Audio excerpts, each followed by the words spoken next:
Okay, so good morning. Today we are doing the Crusades, which will lead us into the Renaissance, the Protestant Reformation, and the Islamic Revolution. Okay? Three questions we are looking at today are, what are the Crusades? Second question is, why did they happen? The third question is, why did they stop? Okay? Those are the three major questions we are looking at today. In order for me to explain the answers, I first need to provide a lot of background, okay? First of all, is in the beginning of Christianity, in the Bible, the early Christianity was a religion of two things, humility and poverty. Okay, so let me tell you a story from the Bible to illustrate this. One day, Jesus and his disciples were out preaching. And then a young man comes to Jesus and says, I loved your sermon. I want to know how to be a better person. And then Jesus says to him, make sure you follow the Ten Commandments and the laws of the prophets. And the young man says, I'm a very pious man. I already do this. I want to do more. And then Jesus says to him, then do this. Give up all your wealth. Give your wealth to the poor. And then follow me. And then you will have all the treasure in the kingdom of heaven. The young man was really distraught because he was very, very wealthy. And he didn't want to give up his wealth. So he walked away. And then Jesus turned to his disciples and he said, it is easier for a camel to go through the eye of a needle, which is say it's impossible, okay, than for a rich man to enter the kingdom of God. Okay, so here Jesus is negating wealth. And this is a revolutionary idea at that time because for people in the Western world, the entire point of believing in God, the entire point of making sacrifices to your gods is to have more wealth in life, right? How do you know if God favors you? Well, you become wealthy. All right? So what Jesus is saying here is revolutionary, meaning you should live a pious life so that you may enjoy a good life in heaven. Okay? So that's the heart and soul of the Christian religion and what makes it different from previous religions. That said, the Catholic Church is probably the wealthiest and most powerful religious organization ever in human history. We have absolutely no idea how wealthy the Catholic Church is. Okay? Their wealth is immeasurable. This is St. Peter's Basilica, the church in the Vatican where the Catholic Church is based. Inside this church is a lot of gold, okay? A lot of gold. So in its 1,000 years, close to 2,000 years of history, the Catholic Church has amassed more money than God. All right? So how to explain this contradiction? How is it that the Catholic Church was able to amass so much wealth? Okay, so as we discussed, after the fall of Rome, the Catholic Church basically became the new Roman Empire.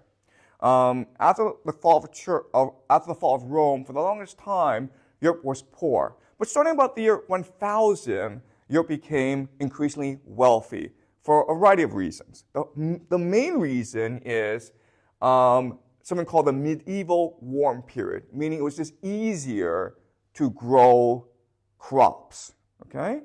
That followed the invention of the watermill, windmill, and horse collar, which made it easier for people to grow crops. This is what we call the mini agricultural revolution. Because of this excess wealth, you saw the rise of cities, urban centers. And this allowed Europe to start trading with the rest of the world, primarily the Abbasid Caliphate, which we discussed last week, and as such, Europe became increasingly wealthy. Okay? But what's important for us to remember is with wealth comes inequality. So this also marks the high point of feudalism. You have too many people, too little land, and as a result, you have feudalism, okay, where the nobility controls all the land. The peasants became poor, dependent, and often indebted. So as you can see, these are the major city centers of Europe at this time. The wealthiest city in Europe is still Constantinople, right? But you have Rome, London, Paris, all emerging as major manufacturing and urban centers. What's important for us to remember also is that around this time, one of the wealthiest parts of Europe is Spain. Okay? This is important because Spain is not Christian. It's Muslim in the year 1000. All right? And this will create conflict between Europe and Spain. All right, so how was the church able to amass so much power during this time? Well, because the church pioneered a new way of controlling people that was not possible before, okay? So to illustrate this point, let's compare an empire with the church, the Catholic Church. First question, who's in charge? Well, in an empire, the emperor is in charge, but he's a human being who is flawed and mortal. He will eventually die. He's also subjective. People understand that he will make mistakes. So that's why you must appeal to him. You must try to convince him.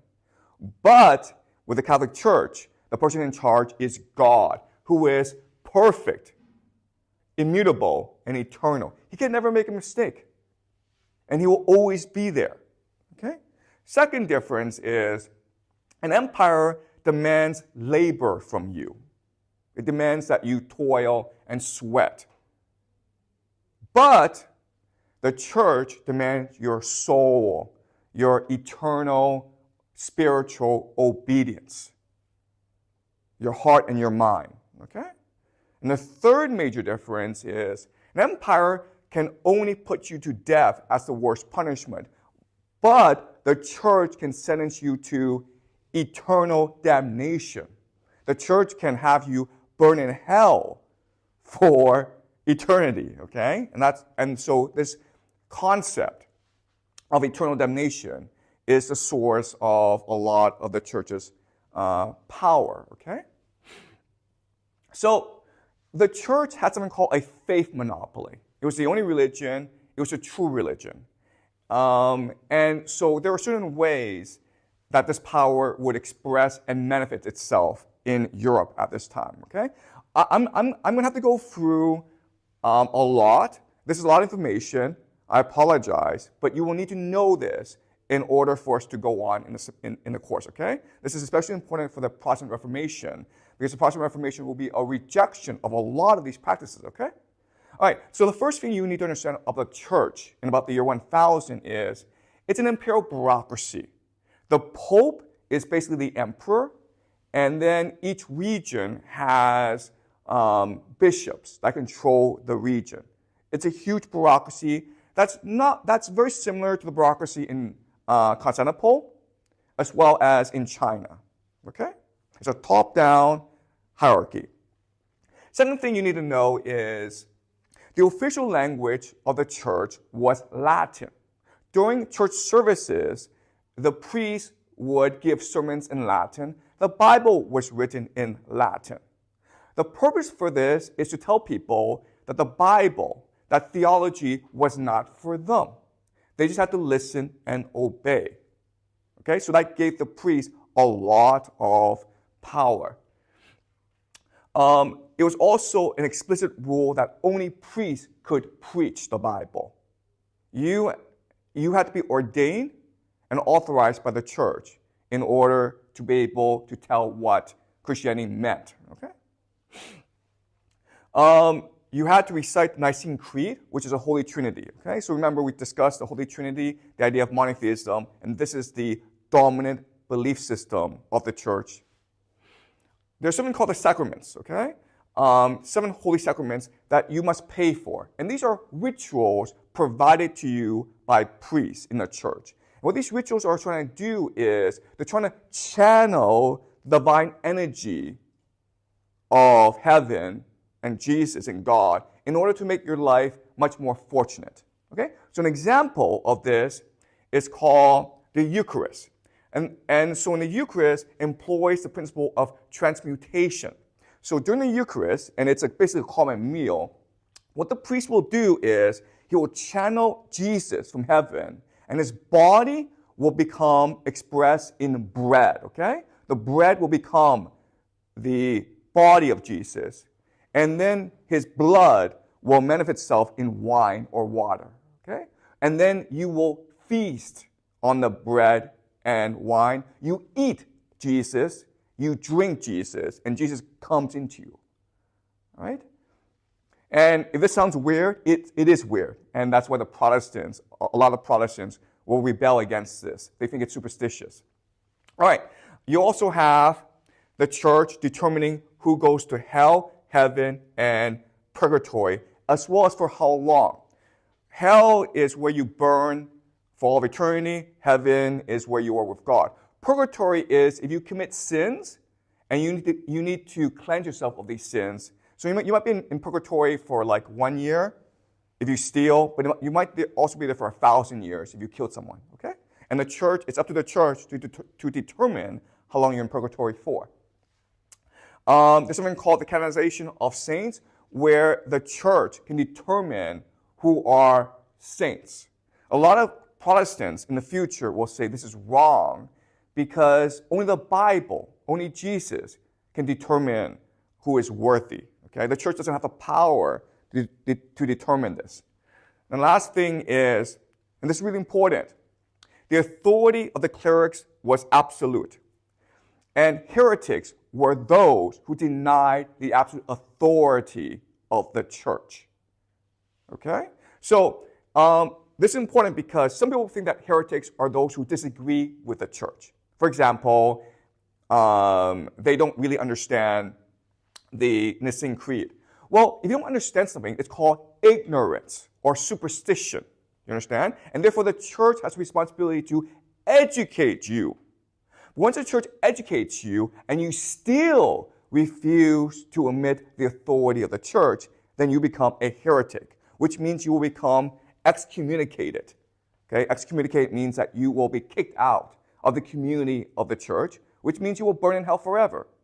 As well, you could also be burnt at the stake for being a heretic. Okay? Does that make sense? So these are the sources of the power of the church. As you can see, at this time, the Catholic Church is a very elitist, very aloof, and very distant religion.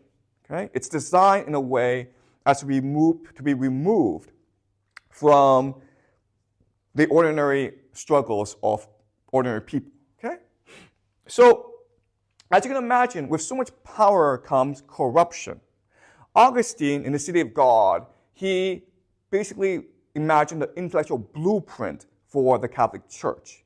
He believed the Catholic Church had to be this eternal spiritual force that represented God on earth. So what's really important was for the church to focus on spirituality. But with power, the church slowly became more corrupted, okay? So let's look at some instances of corruption that were legal practices at this time, okay? The first is the idea of indulgence. And this means that maybe you committed a lot of sins, but you have a lot of money. What you can do is bribe the church to make your stay in purgatory shorter, okay? This is just basically bribery, all right? Spiritual bribery.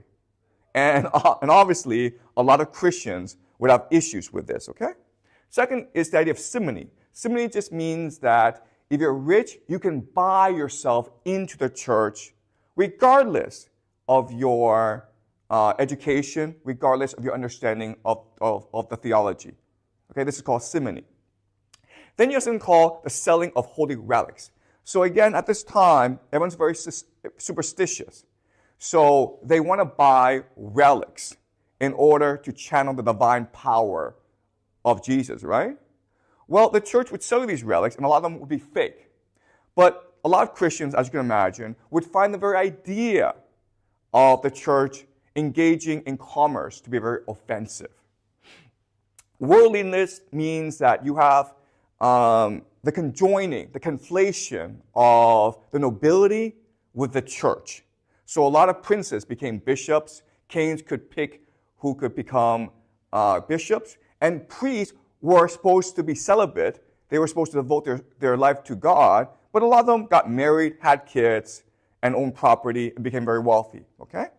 So a conflation of the nobility and the church, a conflation of temporal power with spiritual power.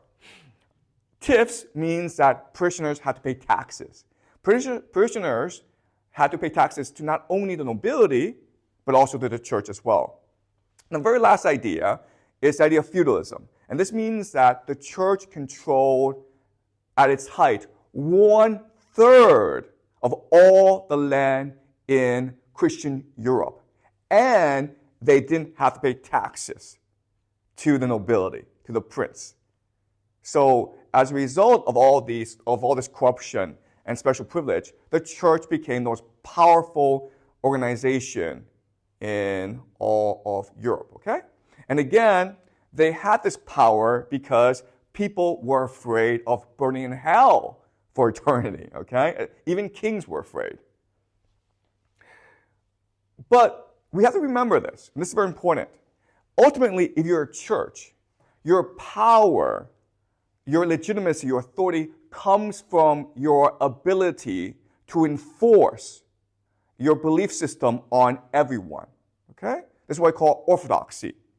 The church must enforce right thinking, correct thinking on people. If people disagree, if an increasing number of people disagree, then your authority, your power will decrease.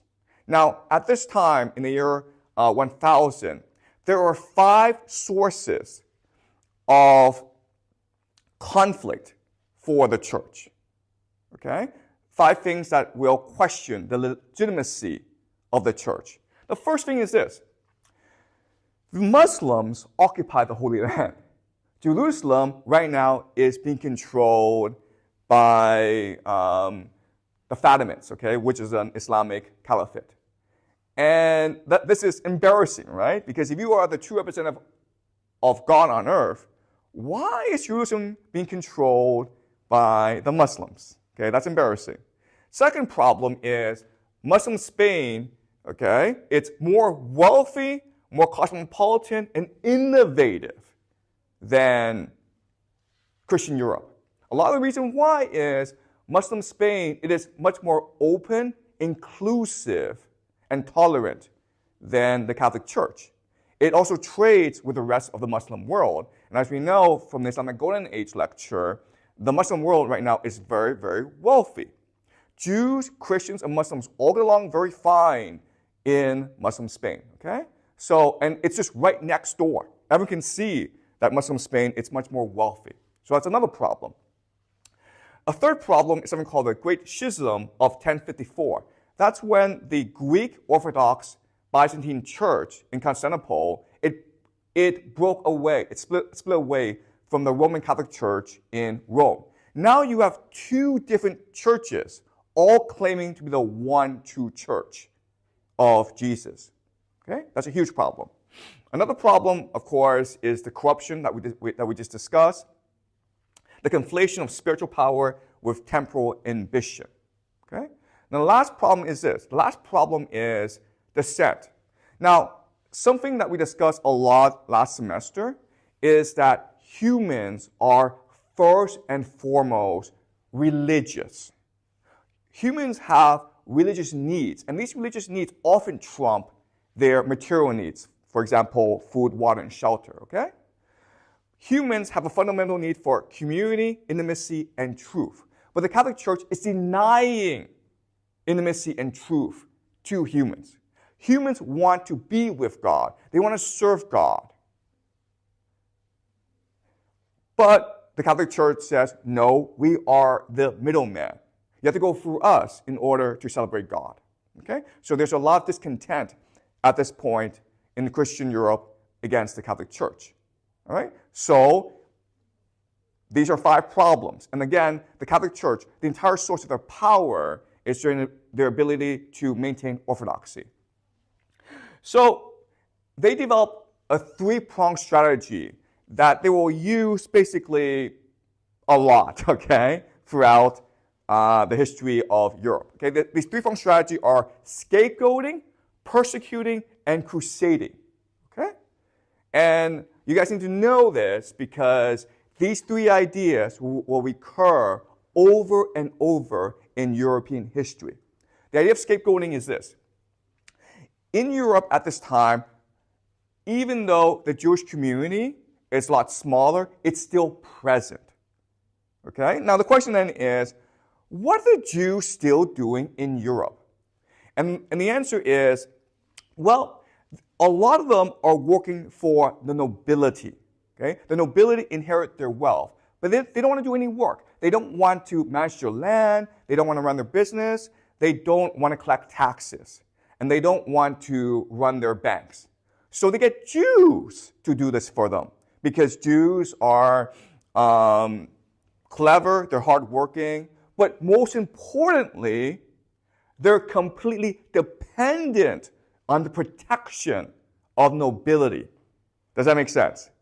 Because at this point in Christian history, remember, the Catholic Church teaches Christians that the Jews were responsible for persecuting Jesus. And therefore, Christians really don't like Jews. So if Jews want to stay in Europe, if they want to stay together as a community, they are completely dependent on the protection of nobility. And as such, they essentially become slaves to the nobility. They have no choice but to serve the nobility. This is bad for them because the peasants don't like being exploited by the nobility. Remember, this is a feudal system where peasants are too poor and too indebted to the nobility. Okay? But in their day-to-day interactions, who do they work with? They work with Jews, right? Jews are the one who comes and collects taxes for the nobility. Jews are the ones who sell them goods, right? So what happens over time is the peasants, their resentment against nobility is channeled towards the Jews. All right? So whenever there's a major conflict, guess who gets killed? Guess who gets persecuted? It's the Jews. All right? And this is a pattern that will be consistent for basically all of European history, okay, up until the Holocaust. If you want to understand why the Holocaust happened, this is why it happened, okay? There's a long-term enmity, hatred of the European people against the Jews, created by the nobility, all right? When the conflict becomes too intense, what will happen is the nobility will protect themselves by expelling the Jews. Okay, so in 1492, Spain expelled the Jews, but before that, the Germans expelled the Jews in 1100, France in 1306, okay? But before then, you have these massacres going on all around Europe, right? So I'm not sure if you're able to see the black skull, but that's this massacre of Jews, okay? All right, so being a Jew means to be constantly persecuted. And again, they're being scapegoated by the Catholic Church in order to reduce tensions between the nobility and the peasantry. Right? So that's the first mechanism. Then you have the Crusades. All right, so to understand the Crusades, let me give some historical background. In the year 638, the Muslims take over Jerusalem from the Byzantine Empire. Okay, they conquer it. And once they take it over, they make Jerusalem into an open, inclusive, and tolerant religious community where Christians, Jews, and Muslims can celebrate their religion openly, okay? So after that, what Christians have to do is make these pilgrimages to Jerusalem. And for most of this history, it's fine. There are no issues. But what will happen is, as the Byzantine Empire becomes weaker and the Abbasid Caliphate becomes weaker, there's now chaos. And as such, bandits roam the land. And pilgrims find it more and more dangerous to venture into Jerusalem. Okay, does that make sense? All right? So now it's become much more dangerous for Christians to venture into Jerusalem because of all the internal chaos going on in the Muslim land. The people who are creating all this chaos are called the Seljuk Turks. Last class, we talked about the rise of Genghis Khan, right? And what I said last class is the steppe people are always invading agricultural empires. So the Turks, they are based in Central Asia, and then slowly over time, they will conquer the Abbasid Caliphate. And in 1071, they will begin to occupy Jerusalem, okay? And the Turks leave Jerusalem alone, but because of this conflict, what's happening is the way to Jerusalem, it's much more dangerous.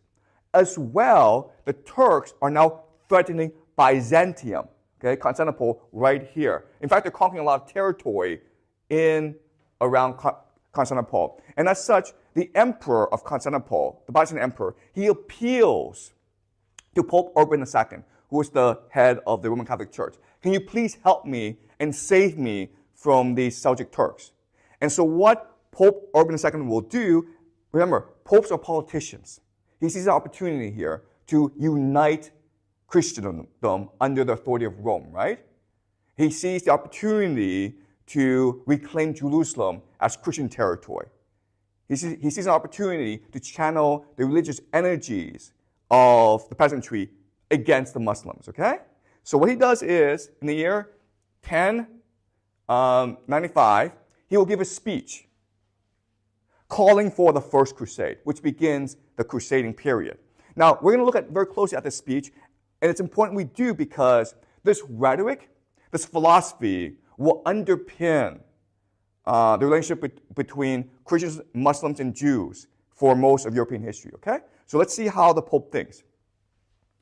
All who die by the way, whether by land or by sea, or in battle against the pagans, shall have immediate remission of sins. Okay, the pagans are non-Christians, the Muslims, the Jews. Okay, so what the Pope is calling for is a jihad. All good Christians now must go into battle to reclaim Jerusalem. And if you do so, you'll be granted immediate access to heaven regardless of what you did and how you sinned. Does that make sense, guys? This is a jihad. He's calling for jihad. All right? The concept people think comes from the Islamic world. It's very much a Christian concept of jihad, where if you go to Jerusalem and you die, you're going straight to heaven. Okay? You'll be right beside God. Now he also says, oh, what a disgrace if such a despised and base race, which worships demons, a despised and base race which worships demons, okay? He's talking about the Muslims. Muslims don't worship demons. Muslims worship the same God as the Jews and the Christians. In fact, a lot of their religious practice is similar to the Christians and Jews. When Muhammad and the Muslims came to conquer the Holy Land, they did so in a peaceful manner, okay? They tried to reduce as much bloodshed as possible. And here, Pope Urban II, he's spreading racism against the Muslims. In fact, what the rumors are is that in Jerusalem, Christian women are being enslaved. Christians are being massacred and kicked out of Jerusalem. Christians are no longer allowed into Jerusalem. These are all rumors. They're all fake. They're not true. But Pope Urban II, he is trying to whip up this racist anger at the Muslims, okay? Should conquer a people which has the faith of omniscient God and is made glorious with the name of Christ. It is embarrassing for us as Christians that the Muslims control Jerusalem. We must fix this, okay? All right, let's continue. Let those who have been accustomed unjustly to wage private warfare against the faithful now go against the infidels and end with victory this war which should have been begun long ago. Why did we wait so long to reclaim Jerusalem? They've had it since 638. It's now the year 1095. Why are we fighting ourselves? Why is there war in Europe? We should all be going to the Holy Land and kill all the Muslims, okay? Again, this is important that we read because this rhetoric, this logic, this emotion is going to basically justify the age of conquest, exploration, and imperialism, which will follow after this, okay? Let those who for a long time have been robbers now become knights. Can you understand? You could be the lowest person on earth. You could be a thief. But if you go on a crusade, you are now a nobleman. You are now a knight. You are now a hero, a valiant hero for Christianity. Let those who have been fighting against their brothers and relatives now fight in the proper way against the barbarians. Okay? Let those who have been serving as mercenaries for small pay now obtain the eternal reward. This is what he's saying. If you go on this crusade, regardless of who you are, you will be honored by God. You will receive eternal reward. I mean, regardless of what you did, okay? You could be the worst criminal in Europe. It doesn't matter. Once you go on this crusade, you will be saved. All right? So he makes this bargain with the people of Europe. And as you can imagine, there's a groundswell of excitement. Okay? A lot of people go on this crusade against the Turks. All right, so let's summarize and look at the individual reasons why people are going on this crusade. It's a long way, and it's very dangerous, but they're very excited to go. Okay, why? All right, so the first reason is penance. So a lot are violent people who have engaged in war, right? They go on this crusade, they will be forgiven for their sins. It's either you go on a crusade or you go join a monastery, okay? Clerical immunity. And what this means is that if you are a criminal, if you killed someone, if you go on a crusade, you will be immune. You will be absolved of these crimes. So as you can imagine, a lot of psychopaths go on this crusade, a lot of criminals. Vengeance. People are hearing rumors that the Muslims are killing Christian women, so they want to kill Muslim men, okay? Elite overproduction. So as we discussed, when a society becomes much more wealthy, you have a problem of elite overproduction. Basically, younger sons who cannot inherit any land. And so they must go on a crusade to win over their own land, okay? To obtain their own land and become nobility locally. Second coming. Okay, what this means is that, okay, so in Christianity, there are many powerful ideas. The crucifixion of Jesus is a powerful idea, but the second coming is the most powerful idea. It's the idea that eventually Jesus will return and he will make the world anew. Okay? This is what drives a lot of Christians. And so a lot of Christians believe that this crusade, it's really the end of the world. It's a final battle between the believers and the non-believers. And Jesus will return to Jerusalem in order to fight on behalf of the believers and usher in a new world order. Okay? People actually believe this. Adventurism, romanticism, okay? Chivalry. Chivalry means, okay, we didn't discuss this, but it's important that you know. Chivalry is a code of honor among knights. The chivalry, the principle, a lot of the principle is loyalty to your lord. So if your lord goes off on a crusade, you have to join him, okay? You have to be loyal to your master, to your lord. Piety, fanaticism, okay, and glory, okay? Why am I listing this? Because, guys, these reasons are also what drives the Europeans into the New World, okay? Later on, we will be discussing the age of exploration where the Spaniards, the Portuguese, the French, the British, they go into the New World. And they're going into the New World for these reasons. And a lot are going with religious fever and religious energy, okay? So it's important that you understand the complexity and diversity of reasoning. Okay, so as I mentioned, the year 1095, Pope Urban II declares the First Crusade. But over the course of the next 200 years, there'll be a series of crusades to maintain the Holy Land, okay? It's a very complicated process because it's not being organized, okay? It's very much a grassroots movement. basically local lords are the ones organizing these crusades, and often peasants will go by themselves, okay? And as you can imagine, as you can see, it's a very long way to Jerusalem, and a lot will get killed along the way, right? In the First Crusade is extremely successful because at this point in history, the Muslims don't really care about Jerusalem. It's not that important to them. So the Crusaders are able to take Jerusalem, and they establish something called the Crusader states. And it's very, very impressive that they do so because they're completely surrounded by Muslims and by enemies, okay? But because of their religious fanaticism, they will maintain these Crusader states for the next 200 years. Okay, so the yellow are Crusader states. And as you can see, the white is all Muslim territory. All right. In 1099, they take Jerusalem. And as I mentioned, there's a lot of religious fanaticism going on. When the Crusaders take Jerusalem, they do so with vengeance. They kill all the Muslims. They kill all the Jews. They basically killed as many people as possible in the city. Before the siege, the Fatimids, who were in control of the city, they actually expelled the Christians because they were afraid that the Christians would help the Crusaders from inside, okay? So no Christians were killed, but a lot of Jews, a lot of Muslims were killed. It was a very, very bloody event. And the Christians celebrate this, okay? For them, this is righteous. To kill the enemy for the glory of God, it is righteous killing. Okay?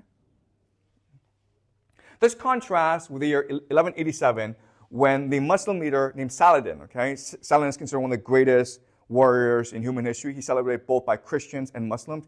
He takes Jerusalem without killing any Jews, Christians, or Muslims, okay? He does so peacefully. And again, what's important for us to remember is that historically, Christianity has been a very violent religion. And Muslims, there's a lot of violence, but it tends to be much more peaceful, open, and inclusive than Christianity, okay? I'm not talking about today, but I'm talking about historically this has been true. Once they control Jerusalem, there are 5 major military orders of the Crusaders. Okay, you've probably heard of the Knights Templar. Okay, they're the most famous. But you also have a group called the Teutonic Knights, who will go on to found a place called Prussia, which will unite Germany. Okay, so I want you guys to remember the Teutonic Knights because they will form the basis of Prussian society, which will then unite Germany into modern-day Germany. They come from different places in Europe, and that's why there are 5 different military orders, okay? The Knights Templars are the most famous, and they become, over time, extremely influential and powerful. The reason why is they're really the first multinational organization in Europe. So they were meant to protect pilgrims along the way to Jerusalem. What they really did was pilgrims would give their money to the Templars for safekeeping. And then when they got to Jerusalem, the Templars would give the money back. Okay, so they were a bank. And as you can imagine, as a bank, they were able to make a lot of investments. They were able to trade. And as such, because they're bankers and they're traders, they are much more sophisticated, well-educated, and cosmopolitan than the Catholic Church. Right? The Catholic Church is an imperial bureaucracy. It only cares about maintaining orthodoxy over Europe. But the Knights Templars, they are bankers, they're traders. Also, once they take over Jerusalem, and now they have to govern the city, they recognize that you need to work with Jews and Muslims, okay? Because Jews and Muslims have these business connections all around the Muslim world, and they're surrounded by Muslims. So what will happen over time is the Knight Templars will welcome back Jews and Muslims into Jerusalem. And over time, what will happen is not only will these Templars become much more tolerant, but they will start to learn from the Muslims and the Jews. And they will pick up better practices from these other religions. Also in Jerusalem are Christians who are considered heretics by the Catholic Church. These are Christians who disagree with the Holy Trinity and with other concepts. And that's why they went over to the Muslim world. Okay? So what the Templars are doing is they're absorbing all this diverse religious belief. And as such, they become essentially free thinkers. Okay? They become, a lot of the religion now is based on reason and logic. Because that's really the only way that you can manage this religious diversity. Okay? Does that make sense? All right? So the Knight Templars really become one of the bases for modern Europe. But as you can imagine, these changes will come into conflict with the Catholic Church. And as a result, in the year 1307, the Catholic Church begins to persecute the Knight Templars. They burn the leader, Jacques de Molay, at the stake. Okay? They disband the organization. But by disbanding the organization, you drive the organization underground. Okay? And a lot of their beliefs will start to spread throughout Europe, and it will incubate the Protestant Reformation, and they will actually even influence the American Revolution. Okay, we'll discuss this later when we get to the American Revolution. The reason for Jacques de Molay being burned is the Catholic Church accuses them of being Satan worshippers. All right, there's no evidence that they were Satan worshippers, but they were definitely free thinkers. They were definitely religiously tolerant, and that went against the orthodoxy of the Catholic Church. Okay, does that make sense, guys? Okay, so Knight Templars, I want you guys to remember, we'll be discussing them later on in the semester. This is just a quick introduction. All right, let's continue. All right, now, there are three different directions of the Crusades going on at the same time. The first direction is to recapture Jerusalem. The second is to reclaim Spain from the Muslims. Okay? At this point in history, Spain is called Al-Andalus. And you guys can still go to Spain and see a lot of this architecture. Okay? It's beautiful. It is extremely creative, and it's very powerful. Okay? So this is Al-Andalus, the architecture. This is some of their buildings. Spain is one of the most beautiful countries in the world. Definitely visit if you have a chance. Okay? Okay, this is a mosque. So Spain, again, was for the longest time the most wealthy, cosmopolitan, innovative place in Europe because it was open and inclusive. There were a lot of Jews, there were a lot of Christians and Muslims all working together in Al-Andalus. Okay? This is a process that will take about 200 years where Europe will come and slowly conquer all of Spain. Okay? But this is also part of the Crusade. I won't go into history, but as you can see, it takes some time. All right. The last thing about the Crusades is they were also focused internally against dissenters. And there were quite a few dissenters throughout this history, okay? So let's go over some of the major groups. There are hundreds of different groups. I'm only going to go through some of them, okay? The first group I want to talk about are the Beguines and the Beggards, okay? The Beguines refers to women. The Beggards refers to men. How they come into conflict with the church is they want to restore early Christianity. They want to restore the heart and soul of Christianity as a religion of humility and poverty. So they live lives of extreme poverty and charity. They themselves live very simple lives, and they give everything that they have to other people, okay? So think of the story of the young man who approaches Jesus, and Jesus tells him to give up everything. Well, that's what they do. A lot of them are pretty wealthy people, and they give up everything in order to celebrate Christianity. Their problem is, first of all, they defy the authority of the church, okay? So they form their own communities. The second problem is, if these guys are living simple lives, this contrasts with the clerics, right? Who are often fat, wealthy, and corrupt. So it's kind of embarrassing. So they were persecuted, right? Then you have a people called the Waldensians, who also preach a life of poverty. Their founder, Peter Waldo, was actually son of a very wealthy merchant who gave everything up in order to live in poverty and practice the Christian faith. Their problem, though, is they believe that the Pope is the devil, okay? The Catholic Church, it is evil because it's corrupting true Christianity. And as a result, a lot of them get burned at the stake, okay? There is a crusade against them, and they get decimated and destroyed. But they're still around even today, okay? A lot of their beliefs are still around today. The main focus of the Eternal Crusade is something called the Albigensian Crusade, which lasts about 20 years, okay? So this is complicated. But in southern France, in a place called Albi, this community practices something called Catharism, okay? Catharism is actually a pretty diverse belief, okay? But its main idea is this. They believe in dualism. They believe that this world that we live in, it was created by the devil. And why? Because this world is one of pain, one of torment, one of suffering. And there's no way that the true God would create a world like this. But the devil creates this world, and what he did was he stole souls from heaven, and souls are pure, right? And he puts these souls into our bodies, and that's what gives rise to humans. So we are these pure, divine souls in these corrupt, ugly, painful bodies.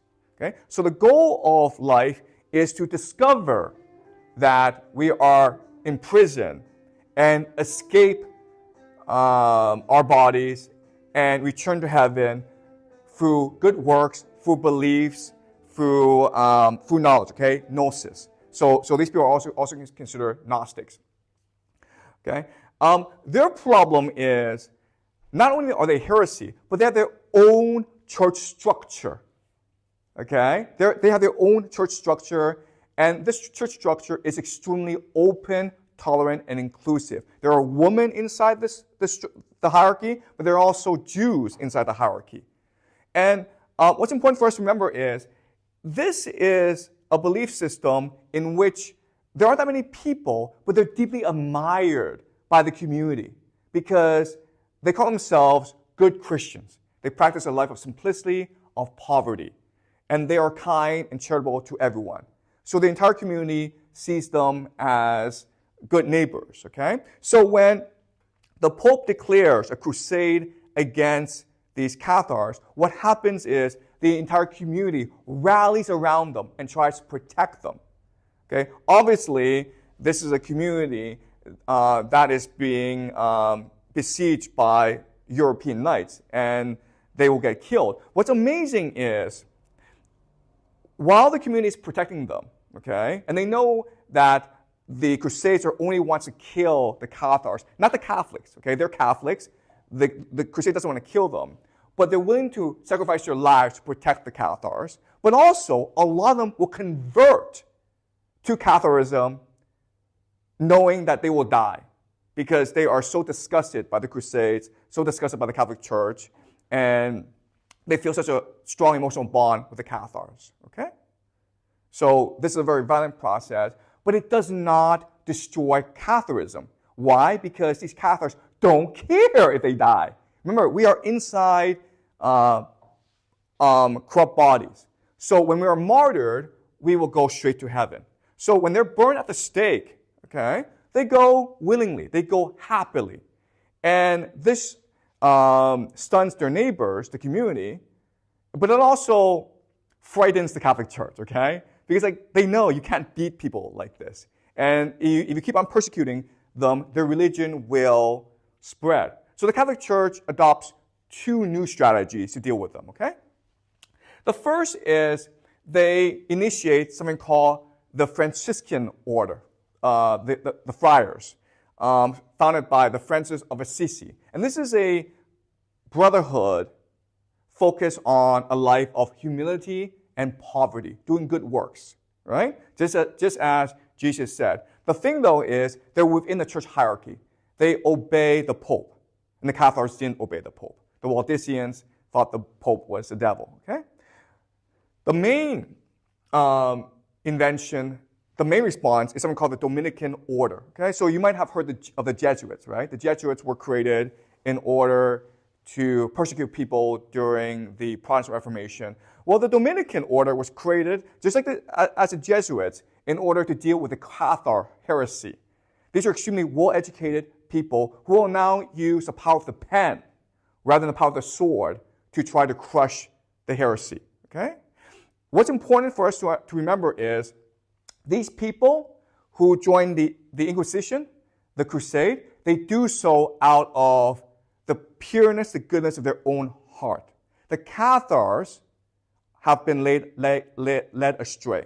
It is their responsibility to educate them and to save their souls before they burn in hell for all of eternity, okay? They do so with compassion, with generosity, with mercy. And so they're fanatical about it. They are absolutely convinced the Cathars have been misled by the devil. So what they will do is they will go and interview Cathars and the entire community, okay?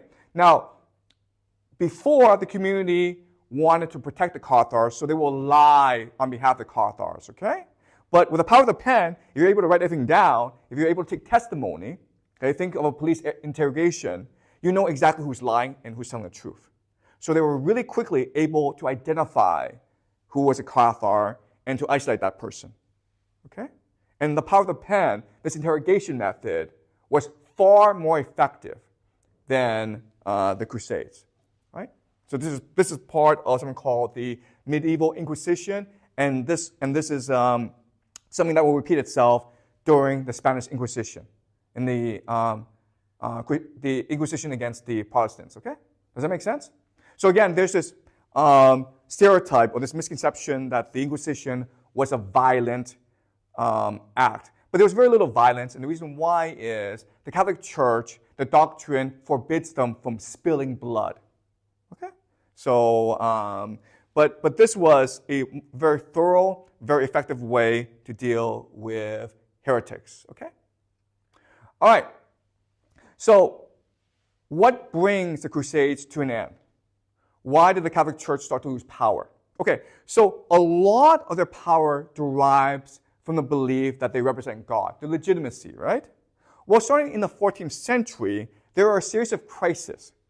Remember that for 300 years, Europe was in the medieval warm period. The weather was good, but guess what? Weather will change over time. So starting in year 1303, the little ice age begins. Basically, it rains every day, and it's very cold. So if you're a good Christian, what do you think? Well, you read the Bible, and you know this is the flood, Noah's flood. God is angry at you guys. You guys committed sin. Who do you sin against? Probably the Cathars, probably the Waldensians, probably those who led good lives, and you know they led good lives, but you kill them anyway. Okay? This leads to something called the Great Famine of 1315 to 1317. All right? And then this will lead to something called the 100 Years' War between France and England. Okay? So all of Europe right now, they're either starving or they're at war. All right? And then this will create banditry. So you have these mercenary groups, basically these packs of young men who go around killing people. All right? And what does it, the final thing, is something called the Black Death, which lasts from 1346 to 1353. This will kill at least half of the European population, okay? At least half of the European population. All right, so let's look at the Black Death, all right? It starts in a place called Kyrgyzstan today, in Central Asia, and because of something called the Pax Mongolica. Remember, last class we talked about the Pax Mongolica, right? This disease was able to spread very quickly throughout the world. And because Europe at this time, it's poor, people are at war, people are starving, the plague decimates the population because people's immune systems are very weak, right? At least half of the people die, right? And at this point, people have lost faith in the Catholic Church. And so now you have rebellions going on, okay? Also, and this is really important,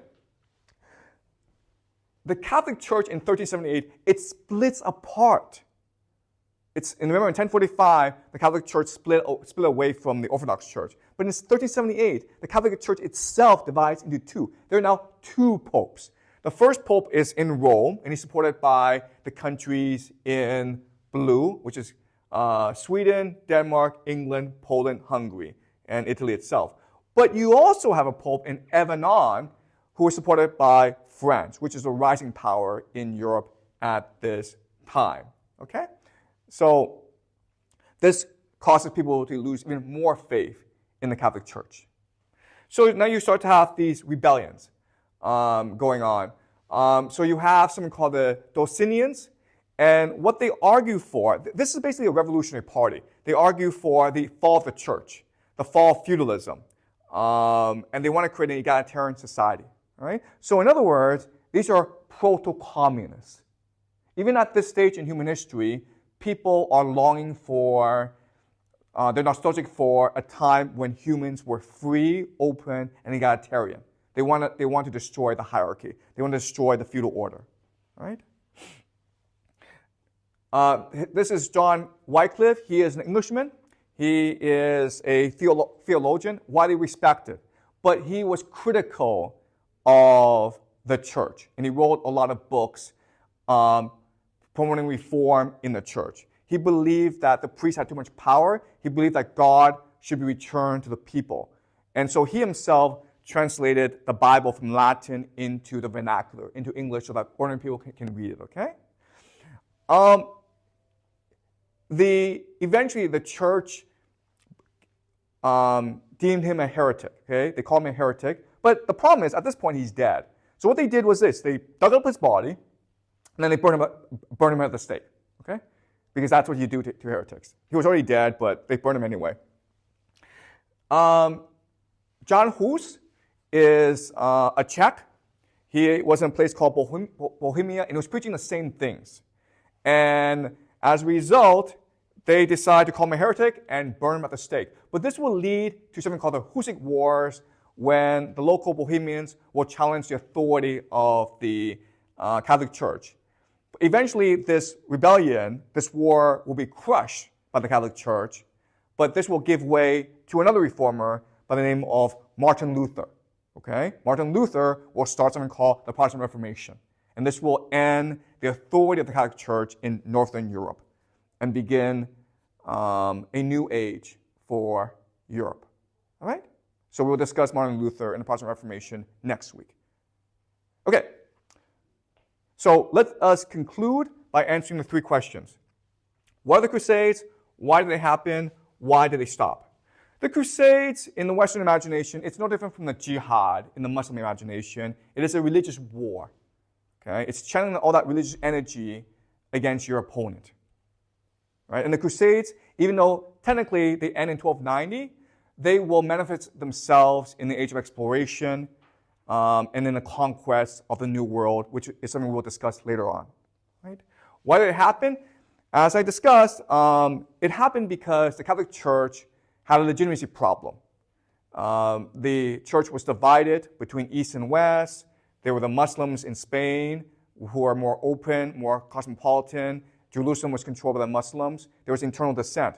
So the church was trying to unite Christendom in order to channel the religious energy and fanaticism in order to consolidate its power and authority over Europe. Okay?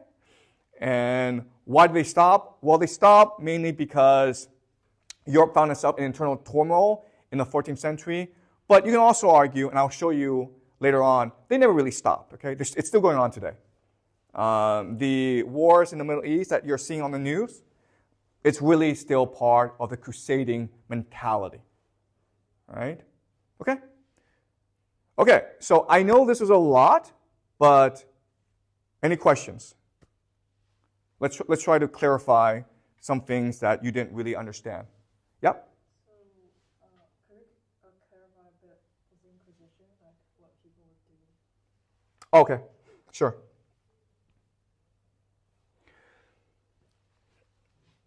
All right, let's talk about the Inquisition, okay?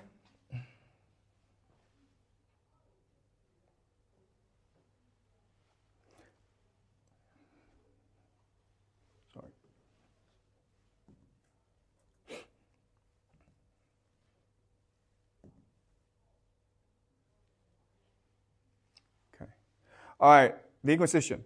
Sorry, let me, why can't I open this? Oh, okay. All right, good. Okay, so, all right, so let me go over the Inquisition because it's very technical, okay? So in Europe at this time, there are two types of authority. There's something called clerical authority and something called secular authority. Clerical just means the church. Secular just means the nobility, the prince, who is in charge of that area. So the clerical authority passes judgment on you. Okay? It's only responsible for your spiritual life, not your physical life. The secular authority only cares about your physical life, not your spiritual life. Okay? That's where the division is. So the secular authorities are those who have the power to kill you. Okay? The secular authority are those who have the right, who have the power to declare you a heretic or unorthodox. All right? So, what's happening during the Inquisition, okay? So the Inquisition is trying to figure out the truth, okay, or the soul, right? Because it is possible that your religion, for example, if you're a Cathar, that you can lie. Why? Because this world is fake. Who cares, right? I'm fake, you're fake. As long as your soul is pure, that's what matters. So you try to look for these Cathars, but they wouldn't tell you the truth. But not only that, but the community was also protecting them. So what would happen is they knew you were going to come in and ask questions. You were basically like the police. You want to interrogate them, right? Well, before then, the community would get together and make up a lot of lies, okay, to protect the minority of Cathars within that community. All right? These are neighbors trying to protect each other. Okay, so what they would do is they would have these informants who tell them maybe 1 and 3, okay, person 1 and 3 in this community of 10, they are Cathars. So now the problem is, how do you find them out? Well, what you do is, like the police, you would interrogate them individually. And because the Dominicans were well educated, they could write everything down. Okay? They could write everything down. And they were tenacious. They were persistent. Because again, they think they're doing God's work. This is a crusade. They're trying to save people, right? So it's possible they stay in the community for like a year. And they might interview you once a week, right? If you're lying to them, eventually your story will fall apart. Okay? Does that make sense?